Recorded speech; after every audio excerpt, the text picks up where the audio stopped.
സൗഹൃദവും സ്നേഹവും ശക്തിപ്പെടുത്തിയും ലഹരി ബോധവൽക്കരണവുമായി ഇഫ്താർ വിരുന്ന് സംഘടിപ്പിച്ചു. ഈസ്റ്റ് ചേന്നമംഗലൂർ റെസിഡൻസ് അസോസിയേഷന്റെ നേതൃത്വത്തിൽ ഇഫ്താർ സംഗമത്തിന് വേദിയൊരുക്കുകയായിരുന്നു. റെസിഡൻസിന്റെ കീഴിലുള്ള 130ഓളം കുടുംബങ്ങൾ വിരുന്നിൽ പങ്കെടുത്തു. വാർഡ് കൌൺസിലർ ഫാത്തിമ കൊടപ്പന ഉദ്ഘാടനം ചെയ്തു. തീരം റെസിഡൻസ് അസോസിയേഷൻ പ്രസിഡന്റ് അമീൻ മുഹമ്മദ് മുന്നൂർ അധ്യക്ഷത വഹിച്ചു. തുടർന്ന് സിജി കൌൺസിലറും ഹയർ സെക്കൻഡറി അധ്യാപകനുമായ നൂറുൽ അമീൻ ലഹരി ബോധവൽക്കരണ ക്ലാസ് എടുത്തു. റമദാൻ മനുഷ്യ മനസ്സുകളിൽ വിശ്വാസ ശുദ്ധീകരണം വരുത്തുന്നതുപോലെ വ്രതമെടുക്കുന്ന മനസ്സുകളിൽ ലഹരിയെ സമൂഹത്തിൽ നിന്നും തുടച്ചു നീക്കാനുള്ള കരുത്തും ആർജിക്കേണ്ടതുണ്ടെന്ന് അദ്ദേഹം അഭിപ്രായപ്പെട്ടു. KT അബ്ദുള്ള ഇഫ്താർ സന്ദേശം നൽകി.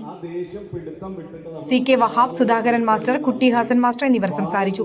തീരം resident secretary KT Razi Abdulla സ്വാഗതവും ട്രഷറർ EK നയീം നന്ദിയും പറഞ്ഞു. O Sharif master, Ameen Muhammad, Zubair Kurungotta, M Unnichekku, M Shuhaib, Saleem Mathalatha, CK Haneefa, TK Faisal, M Shihab Naji, M Zainaba, Mubeena Shahina, Bushra Sharif തുടങ്ങിയവർ നേതൃത്വം നൽകി.